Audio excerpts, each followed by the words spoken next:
The wedding invitation arrived on a Tuesday, sliding under my apartment door like a blade, seeking a vital organ. Cream cardstock, gold embossing, and my sister's looping handwriting announcing her marriage to Kyle. My Kyle. The man I had spent 3 years building a life with, supporting him through business school, only for him to decide he wanted my sister instead. I stood in my cramped studio apartment, the envelope trembling in my hands. I wondered how a person could feel so hollow and yet so heavy at the same time. The radiator clanked and hissed, struggling against the February cold that seeped through the single-pane windows. Outside, the city rumbled with its usual indifference: car horns, distant sirens, the metallic screech of the subway 2 blocks away. Inside, my world consisted of mismatched furniture from thrift stores, a hot plate that only worked on the high setting, and the lingering scent of the Indian restaurant downstairs that had permanently infused itself into my clothes. I was invisible here. Invisible everywhere, really. I was a 25-year-old African-American woman working as a nurse's aide at one of the city's most underfunded hospitals. I was the one they called when no one else wanted a shift. The one who cleaned bedpans and changed linens while the actual nurses took their breaks. I was the responsible one, the boring one, the one who never caused problems or demanded attention. Unlike Jasmine, my sister had always been the sun, and I had learned early to orbit quietly, content with reflected light. When she had shown up at the apartment Kyle and I shared, crying about some failed audition, I had let her stay on our couch. When she needed money, I gave it to her from my meager savings. When she started wearing my clothes and using my makeup, I said nothing. I should have known she would want him, too. The invitation listed the venue: Jungsik, an upscale modern restaurant in Manhattan that I could never afford, even if I saved for a year. The wedding was in 2 weeks. They wanted me there. Jasmine had scrawled a note on the back in her careless script: "Please come, sis. It wouldn't be the same without you. I know things are complicated, but I love you." I crumpled the invitation and threw it in the trash, but the words had already burrowed under my skin. Complicated. She had slept with my boyfriend in our bed while I was working a double shift. When I came home early with the flu, I found them tangled in sheets I had washed that morning. The look on Kyle's face hadn't been guilt. It had been relief. Like he had been waiting for permission to stop pretending. "Amara, this isn't. It just happened," he had said, scrambling for his clothes while Jasmine had the audacity to look tearful and beautiful in my old university t-shirt. I had moved out that night with 2 suitcases and what remained of my dignity. That was 4 months ago. Now, I pulled a double shift at the hospital. My feet ached in cheap sneakers that had worn through at the heels. Mrs. Patterson in room 412 had vomited on me twice. A teenage overdose victim had coded and died despite our efforts, and I had to comfort his mother while still smelling like someone else's sickness. The attending physician hadn't learned my name in the 6 months I'd worked there. He just called me you or hey. By the time I stumbled out into the March night, I was so tired I could barely feel the cold. The subway would take 40 minutes. I couldn't afford a cab, but there was a bus that ran crosstown. If I hurried, I could catch the 11:15. I ran. The bus doors were closing when I reached them. The driver, bored and indifferent, opened them with a hydraulic sigh. I climbed aboard, fumbling for my pass with numb fingers, and collapsed into a seat near the back. The bus smelled like wet wool and stale fast food. Fluorescent lights flickered overhead, casting everything in a sickly yellow glow. There were maybe 6 other passengers, all of them looking as exhausted as I felt, all of us invisible to each other. I leaned my head against the cold window and closed my eyes. The bus lurched forward, and I let the motion rock me into a half-sleep, that dangerous space where thoughts become dreams and memories bleed into the present. I saw Kyle's face, Jasmine's tears, my mother's disappointed expression when I told her I wouldn't be coming to Sunday dinners anymore. "You're being dramatic, Amara," she had said. "Jasmine didn't mean to hurt you. These things just happen. You need to learn to forgive." I had hung up without responding. The bus jerked to a stop, and my eyes snapped open. We weren't at my stop. We were nowhere near my stop. The driver stood looking nervous as two men in dark suits boarded through the front door. Everything about them screamed danger. They moved like predators, their eyes scanning the bus with the kind of cold assessment that made my spine straighten. One was older, maybe mid-40s, with silver threading through his dark hair and a scar that cut through his left eyebrow. The other was younger, built like he spent his life in a gym, with tattooed hands and a jaw that could cut glass. Behind them, through the open door, I could see a black SUV idling at the curb, windows tinted so dark they looked like voids. "Everyone off," the older one said. His voice was quiet, almost gentle, but it carried the weight of absolute authority. Now. The other passengers scrambled to comply, gathering their belongings and hurrying past the two men like scared rabbits. I sat frozen, my exhausted brain struggling to process what was happening. "You too, sweetheart," the older one said, looking directly at me. I stood on shaking legs, my nurse's bag clutched to my chest like a shield. As I moved down the aisle, the younger one's eyes tracked me with an intensity that made my skin prickle. I kept my gaze down, trying to make myself even smaller, more invisible. I was almost to the door when it happened. My foot caught on something, a bag strap, maybe, or just my own clumsy exhaustion, and I pitched forward. My bag went flying, its contents scattering across the bus floor: tampons, a half-eaten granola bar, my ancient iPod, my work badge, and, mortifyingly, the crumpled wedding invitation that I had apparently shoved into my bag instead of leaving it in the trash. I hit the floor hard, palms stinging, face burning with humiliation. "Damn it," I muttered, scrambling to gather my things before these dangerous men lost patience. But then there were hands on my arms, strong, careful hands helping me up. "Easy," a voice said. It wasn't the older man or the younger one. It was someone else entirely. I looked up, and the world tilted. He was older than me, perhaps early 40s, and devastatingly handsome in a severe, commanding way. His hair was jet black, swept back from a face that seemed carved from marble. High, sharp cheekbones, monolid eyes that held a depth of intelligence and ruthlessness, and a mouth that looked like it rarely smiled. He was Korean, and he radiated a power that made the air in the bus feel thin. He wore a bespoke black Mafia suit that fit his broad shoulders perfectly, and a crisp white collared shirt open at the neck, revealing smooth, tan skin. The scent of him hit me like a wave: sandalwood, expensive tobacco, and something cold like winter rain. "Are you hurt?" he asked. His voice was deep, resonant, and accented with a precise, elegant cadence. "I'm fine," I managed, my voice coming out smaller than I intended. "I'm sorry." "I didn't mean to." "Collecting her things, June," he said, cutting me off. The younger man immediately crouched to gather my scattered belongings. I watched in stunned silence as this dangerous-looking man carefully picked up my tampons and granola bar and work badge without a trace of judgment. He even smoothed out the crumpled wedding invitation before placing everything back into my bag. The powerful man, clearly the leader, clearly a Korean mafia boss, still hadn't let go of my arms. His eyes, dark as obsidian, were studying my face with an intensity that made my breath catch. "What is your name?" he asked. I should have lied. Every instinct I possessed screamed at me to lie, to run. "Amara," I whispered instead. Something flickered in his dark eyes. Recognition. "Amara," he repeated, testing the weight of it. "You work at Mount Sinai?" He had seen my badge. "Yes." "Night shift?" "Yes." "And you take the bus home alone at midnight?" There was something dangerous in his tone now. "I can't afford anything else," I said, hating how defensive I sounded. His jaw tightened. "That changes tonight. June, take her home." "What?" "No, I can't." "You can, and you will." His voice went from velvet to steel. "Do you have any idea what kind of neighborhood you are about to walk through at this hour?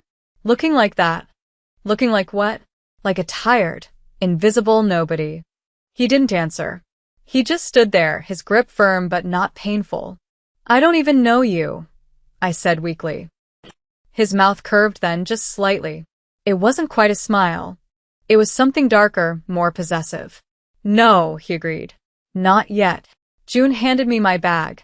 The Korean Mafia boss watched me, and I felt trapped, not by force, but by the sheer weight of his attention. The SUV or the bus, Samara, he said softly. Choose. I looked at the empty bus, at the nervous driver who wouldn't meet my eyes, and then at the warm, expensive-looking SUV. I thought about my tiny apartment, the long walk, the shadows between streetlights. The SUV, I whispered. Good girl. The words sent a shiver down my spine. We moved to the vehicle. The interior was all black leather and tinted windows. I slid into the back seat, and the man in the black Mafia suit climbed in beside me. Close enough that I could feel his heat, far enough that we weren't touching. Where do you live? He asked. I gave him my address. He spoke in rapid Korean to the driver, who nodded. Then those dark eyes were back on me. He shrugged out of his suit jacket and draped it over my shoulders. It was heavy, warm, and smelled intoxicatingly of him. Thank you, I murmured. My name is Minho, he said unexpectedly. Kang Minho. I nodded, clutching his jacket. When we pulled up to my building, he looked at the dilapidated entrance with disdain. 5th floor, I said. No elevator.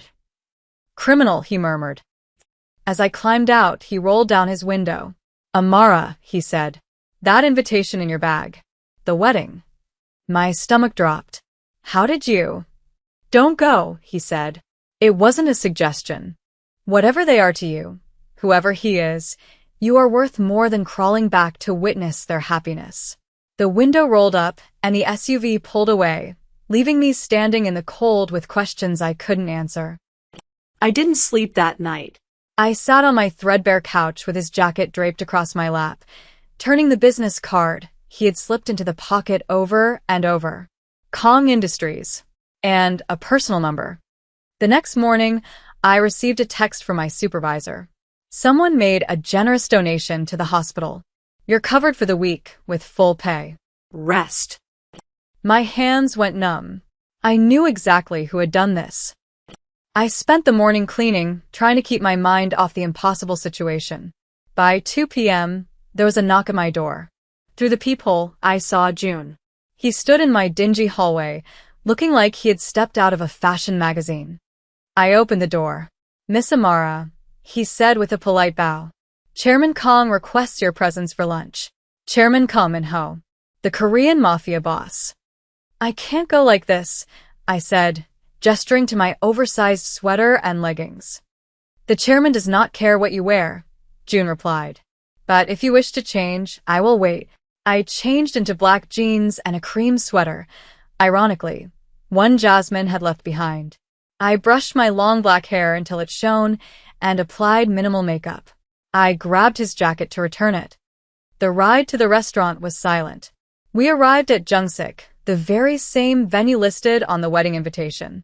My heart hammered against my ribs. The restaurant was empty. Every table was set with silver and crystal, but there were no other diners. Minho sat at a table by the window, the afternoon light highlighting the sharp angles of his face. He stood when he saw me. Amara, he said, his voice a low rumble. You came. Did I have a choice? There is always a choice. He pulled out a chair for me. We sat. He poured tea from a ceramic pot. You brought my jacket. I was returning it. Keep it. I can't accept expensive gifts from strangers. We are not strangers, Samara. I know you. You don't know me. You picked me up off a bus floor.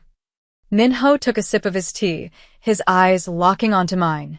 I know you worked 2 jobs to put Kyle through business school. I know you forgave him when he forgot your birthday 2 years in a row. I know you held him when he cried about his father being a monster, and I know you stepped aside with grace when he betrayed you for your sister. I froze. The room suddenly felt very cold. How do you know Kyle? Minho set his cup down with a deliberate clink. Because Kyle is my son. The air left my lungs. What? His name is Kong Kyle. Or it was before he decided to change it to something more palatable for his corporate friends. He is my son. I stared at the man before me.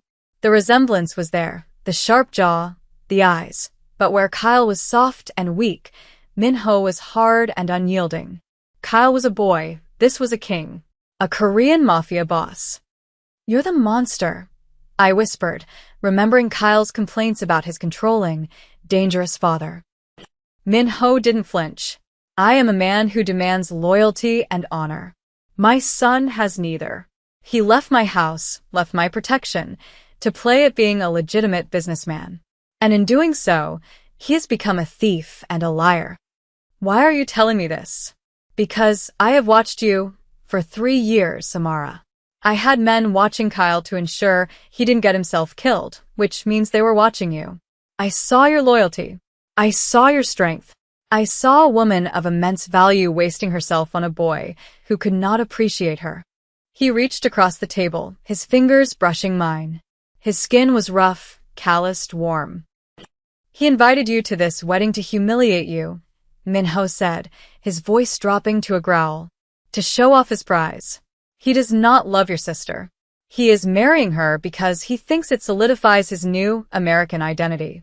He is using her, just as he used you." Tears burned my eyes. "Why do you care?" "Because you fell on that bus," he said simply. "And when you looked up at me, I realized I was tired of watching from the shadows. I was tired of seeing my son break something precious. So what happens now?" "Now," Minho said, leaning back, "you let me take care of you. For 1 week. You stay with me. You let me show you what it feels like to be respected, to be seen. And then we crash a wedding." I accepted. God help me, I accepted. I moved into his penthouse loft in Brooklyn that evening. It was a fortress of glass and steel, overlooking the skyline. Minho gave me a room with a view that made me weep and a closet filled with clothes in my size, rich fabrics, vibrant colors that complemented my dark skin, silk pajamas, cashmere coats. "How?" I asked, running my hand over an emerald green dress. "I pay attention," was all he said. The week passed in a blur. Minho was busy during the days, running his empire, and I had no doubt it was an empire built on blood and steel. He was a Korean mafia boss, after all. I saw the way men bowed to him, the way he spoke in hushed, lethal tones on the phone. But with me, he was gentle. He took me to art galleries. He took me to a jazz club in Harlem where he sat with his arm around my chair, watching me listen to the music with a look of utter fascination on his face. He fed me Korean barbecue, cooking the meat himself at the table, placing the choicest cuts in my bowl. "Eat," he would say. "You are too thin." We talked. I told him about nursing, about the pain of losing patients, about the struggle of being a black woman in a system that often overlooked me. He listened with an intensity that made me feel like the most important person in the world. "You have a warrior's heart," he told me one night as we stood on the balcony. "You fight for those who cannot fight for themselves. It is a noble thing." "You fight, too," I said boldly. "I fight for power," he corrected. "For control. It is not the same. You're fighting for your son, aren't you? In your own way." He turned to look at the city. "I am ending his mistakes before they destroy him." I Googled him that night. Kang Minho, Head of the chillingly powerful Kong syndicate, associated with gambling, shipping, and loan sharking. The police had never been able to pin anything on him. He was a ghost. a myth. A monster. And I was falling in love with him. It hit me on the 5th night. We were sitting on his couch, him reading a dossier, me reading a book he had bought me. He reached out blindly and took my hand, lacing his fingers through mine without looking up. It was such a domestic, possessive gesture.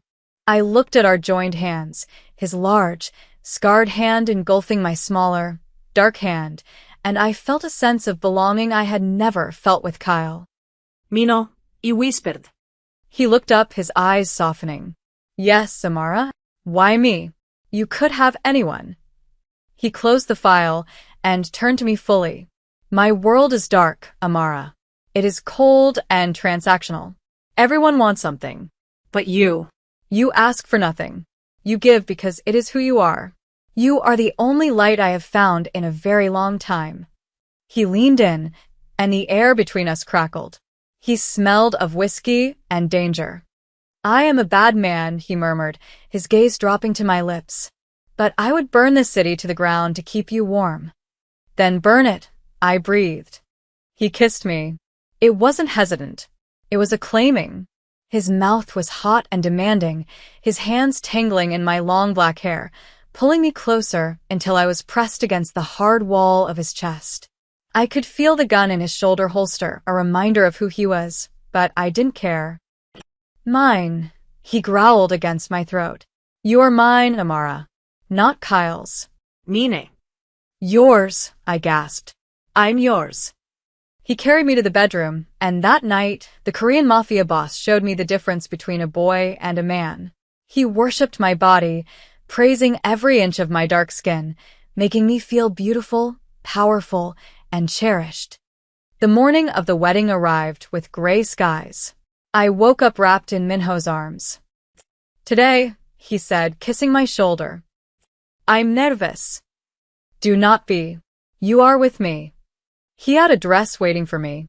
It was red, blood red, deep and vibrant. A structured bodice that showcased my curves and a slit that went up to my thigh.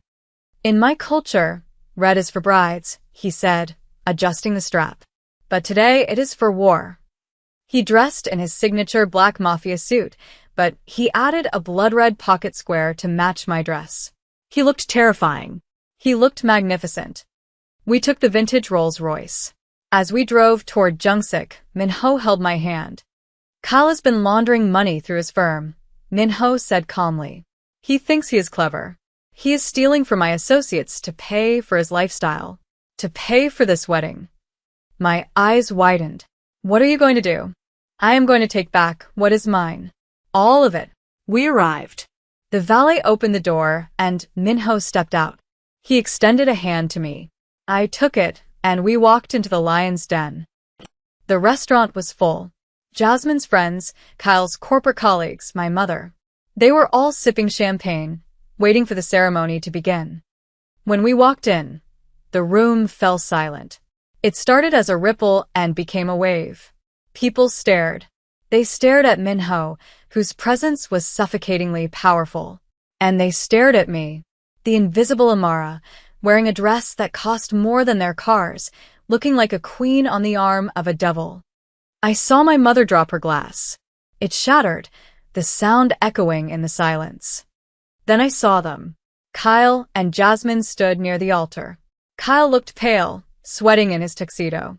Jasmine looked beautiful, but confused. Dad. Kyle's voice cracked. It was the voice of a scared child. Minho didn't stop walking until we were front and center. He looked at his son with cold disappointment. You invited her, Minho said, his voice projecting without effort. You invited the woman you betrayed to watch you celebrate your treachery. You thought she was weak. You thought she would come here to beg or to cry. Kyle took a step back. Dad, what are you doing here? This is my wedding. Is it? Minho asked. Paid for with money you stole from the erratic accounts of the Zhang family? Money you laundered through your firm? The crowd gasped. Kyle turned a ghostly white. Dad, please. Not here. You wanted to be a man, Kyle, Minho said, stepping closer. You wanted to leave my shadow. But you only proved that you are nothing without me. You have no honor. You cheat on your women. You steal from your partners. Minho turned to Jasmine. He is broke, he told her flatly. And he is under investigation by the FBI, thanks to an anonymous tip I submitted this morning. They are waiting outside. Jasmine looked from Minho to Kyle. Kyle, is this true? Kyle was shaking. I can fix it. Dad, help me. I am helping you, Minho said. I am teaching you a lesson. He turned his back on his son and looked at me. The room held its breath. You threw away a diamond, Minho said to Kyle, his hand sliding around my waist. You treated her like glass. You did not see her worth. He pulled me against him, his dark eyes blazing with possession. But I do. She is not your ex-girlfriend anymore, Kyle. She is the future Mrs. Kong. Shock rippled through the room. I looked up at him, my heart hammering. He hadn't asked me yet, not officially, but the promise was there in his eyes. "We are leaving," Minho announced. "The FBI will be in shortly to collect the groom." He guided me toward the exit. My mother stepped forward, her mouth opening and closing like a fish. "Amara? Amara, wait." I paused. I looked at my mother, who had told me to forgive and forget. I looked at Jasmine, who was realizing her fairy tale was a nightmare. I looked at Kyle, who was sobbing as sirens began to wail in the distance. Then I looked at Minho, my Korean mafia boss, the man who saw me. "Goodbye, Mom," I said. We walked out of the restaurant and into the cool afternoon air. The FBI agents were rushing in, but they gave Minho a wide berth. He was untouchable. We got back into the car. As the door closed, shutting out the chaos, Minho pulled me into his lap. "Did I overdo it?" he asked, a smirk playing on his lips. "You destroyed the wedding, arrested the groom, and terrified my family," I said, tracing the line of his jaw. "It was perfect." He kissed me, deep and slow. "Marry me, Amara. For real." "Is that a command, Chairman Kong?" "It is a plea," he whispered against my lips. "Be mine. Rule with me." "Yes," I said. "Yes." Everything collapsed back there in that restaurant. My old life, my sister's schemes, my ex's lies. But here, in the arms of the most dangerous man in the city, my life was just beginning.